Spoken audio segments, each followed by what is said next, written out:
मेरा नाम गीता है और आज मैं आपको अपनी ज़िंदगी की एक कहानी सुनाने वाली हूँ। यह उस समय की बात है जब मैं कॉलेज में पढ़ती थी। कॉलेज में मुझे एक लड़के से बहुत प्यार हो गया था। उस लड़के का नाम मनीष था। मनीष भी उसी कॉलेज में पढ़ता था। हम दोनों की मुलाकात कॉलेज के ही एक पार्क में हुई थी। उस समय मैं बैठकर अपनी दोस्तों के साथ हंसी मजाक कर रही थी, तभी उसने पहली दफ़ा मेरी तरफ देखा था और मैंने उसकी तरफ देखा था। ऐसे ही कुछ दिन निकलते गए और हम दोनों की मुलाकात और ज़्यादा बढ़ने लगी और हम दोनों को एक दूसरे से ना जाने कब प्यार हो गया। और यही सब होते होते 1 साल हो गया और मेरा कॉलेज भी ख़त्म हो गया। मैं अपने घर पर रहने लगी और फिर मेरी बात भी मनीष से बहुत कम होने लगी थी। जो बात होती थी बस फ़ोन पर ही होती थी। उसने मुझसे कहा कि तुम अपने घर में हम दोनों के लिए बात करो, क्योंकि मेरे घर में शादी की बात चल रही है। अगर तुमने अभी भी अपने घर पर नहीं बताया तो हमारा कुछ नहीं हो पाएगा। उसकी यह बात सुनकर मैंने अपने घर में सबको बताया और उसने भी बताया, लेकिन दोनों में से किसी के भी घरवाले हम दोनों के लिए नहीं माने और मैं और मनीष ने फैसला किया कि हम दोनों कहीं भाग जाएंगे, क्योंकि फैमिली वाले हमको एक होने नहीं देंगे और हम एक दूसरे के बिना रह नहीं सकते थे। मैं मनीष के साथ घर से भाग गई और बहुत दूर चली गई। सबने हमको ढूंढने की बहुत कोशिश की, लेकिन हम बहुत दूर जा चुके थे। वहाँ पर हमने अपनी एक नई दुनिया बसाई और मैं अपने पति के साथ वहाँ रहने लगी और हम एक दूसरे के साथ बहुत खुशी खुशी जी रहे थे। जैसी रोटी मिल रही थी वैसे खा रहे थे। लेकिन जैसे ही आगे समय निकला मेरे पति की नौकरी भी चली गई और मनीष बहुत गुस्से गुस्से में रहने लगे और मुझसे बदतमीजी से बात करने लगे। मैं बहुत परेशान हो चुकी थी कि ऐसा क्यों हो रहा है। मैंने मनीष को बहुत समझाया कि आप कहीं और ट्राई करिए, आपको नौकरी ज़रूर मिल जाएगी। मनीष ने बहुत कोशिश की लेकिन उसे कहीं भी नौकरी नहीं मिली।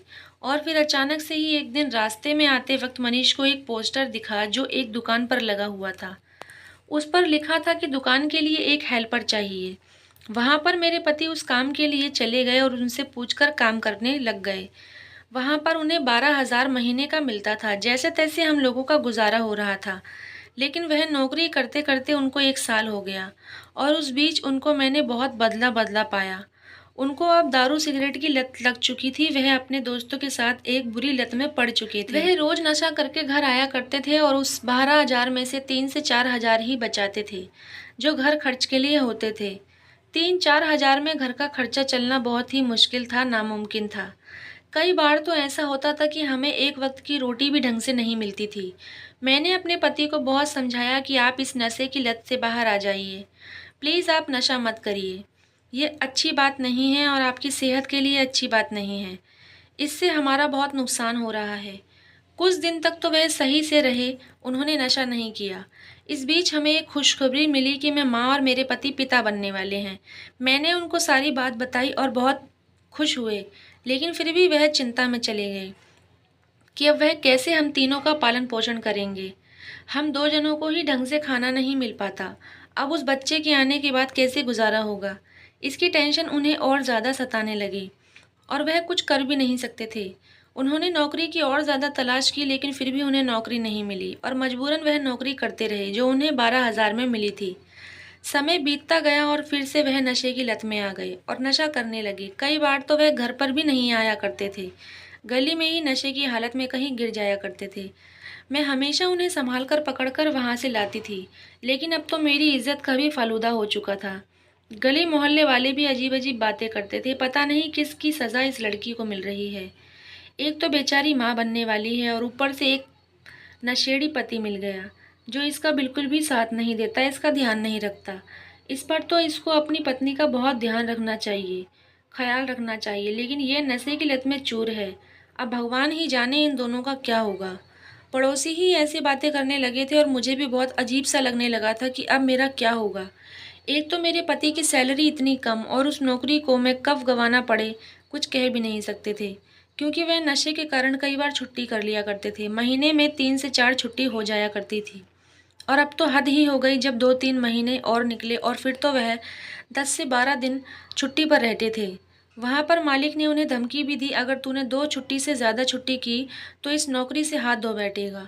उनकी ये बात सुनकर मैं बहुत परेशान हो गई और फिर मैंने अपने पति को बहुत समझाया कि लेकिन वह नहीं समझे।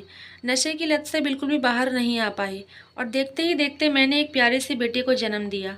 बेटे को देखकर मेरे पति खुश तो बहुत हुए, लेकिन फिर भी चिंता थी तो पैसों की। कुछ महीनों तक तो गुजारा होता रहा और मेरा बेटा 4 महीने का हो गया। फिर मेरे पति हम दोनों को छोड़कर चले गए। उनके जाने की वजह मुझे आज तक नहीं पता थी कि क्या थी। मैंने अपने पति को बहुत ढूंढने की कोशिश की, लेकिन वह मुझे नहीं मिले। मैं जानती थी कि मैंने अपने 4 महीने के बच्चे को कैसे पाला है।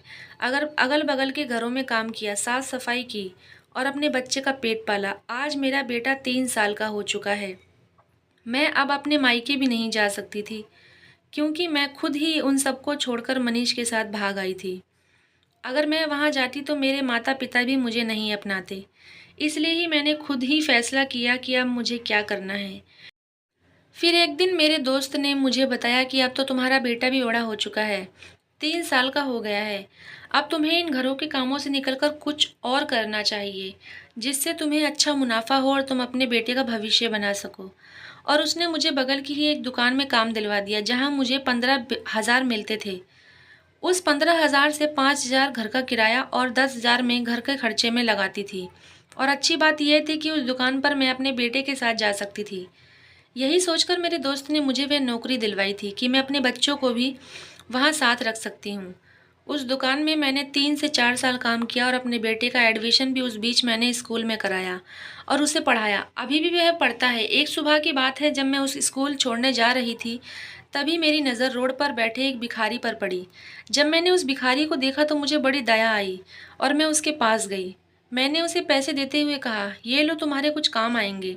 इतना सुनकर ही उसने घूरते हुए मेरी तरफ देखा और अपने चेहरे पर से बड़े बड़े बालों को साइड करते हुए कुछ बोलने ही वाला था कि तभी मेरी रूह कांप गई। मैं उस भिखारी को देखकर हैरान रह गई, क्योंकि वह आदमी कोई और नहीं, मेरा खुद का पति मनीष था। मनीष को उस हालत में देखकर मैं दंग रह गई। आखिर यह सब कैसे हुआ?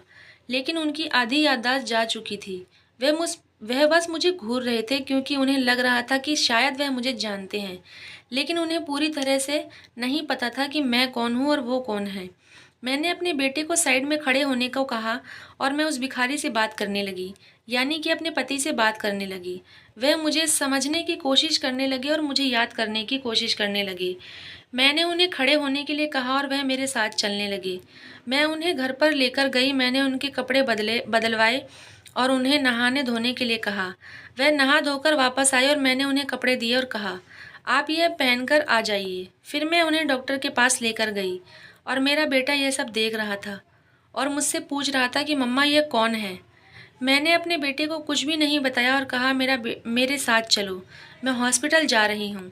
मैंने मनीष को डॉक्टर को दिखाया तो डॉक्टर ने मुझे बताया कि उनकी याददाश्त जा चुकी है। उन्हें आधा अधूरा ही याद है, लेकिन मैं आपको कुछ दवाइयाँ लिख कर दे रहा हूँ। आप इन्हें यह 1 हफ्ते तक यहाँ पर लेकर आते रहिएगा।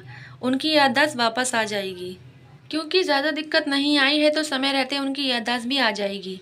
ये ठीक हो जाएंगे। मैं 1 हफ्ते तक अपने पति को अस्पताल में ले जाने लगी और अपने पति को रोज़ाना टाइम से दवाई देने लगी। और मेरे पति बिल्कुल ठीक हो गए और मेरे पैरों में बैठकर मुझसे माफ़ी मांगने लगे। मुझे कुछ भी समझ में नहीं आ रहा था कि मुझे अपने पति को माफ़ करना चाहिए या भूल जाना चाहिए। जो भी कुछ हुआ, मेरे पति मेरे पैर पकड़कर मुझसे माफ़ी मांगने लग गए और मेरी आंखों में आंसू आ गए। मैंने अपने पति की दोनों बाह पकड़ी और उन्हें खड़ा करते हुए कहा, प्लीज़ आप हमसे माफ़ी न मांगे। इतना सुनकर मेरे पति ने मुझसे कहा कि मैं जानता हूँ गीता, मैंने बहुत बड़ी गलती की है तुम दोनों से दूर जाकर। इसकी सज़ा भगवान ने मुझे दे दी और उस लड़की ने भी मुझे धक्के मारकर अपने घर से निकाल दिया। लड़की की बात सुनकर मेरी आंखें बड़ी बड़ी हो गई और मैंने अपने पति की तरफ देखने लगी और कहा, कौन लड़की? आप कहना क्या चाहते हैं? कौन लड़की? किसने आपको धोखा दिया? किसने आपको घर से निकाला? इतना कहकर मैं चुप हो गई और मेरे पति ने बोलना शुरू किया। मेरे पति ने मुझे बताया कि जब मैं नशे की लत में पड़ गया था, जिस दुकान में मैं काम करता था, उस मालकिन से मुझे प्यार हो गया था और वह बस मुझसे प्यार का नाटक करती थी। शायद मैं उसे अच्छा लगता था, इसलिए उसने अपने स्वार्थ के लिए ही मुझसे प्यार किया और 1 साल बाद ही छोड़ दिया।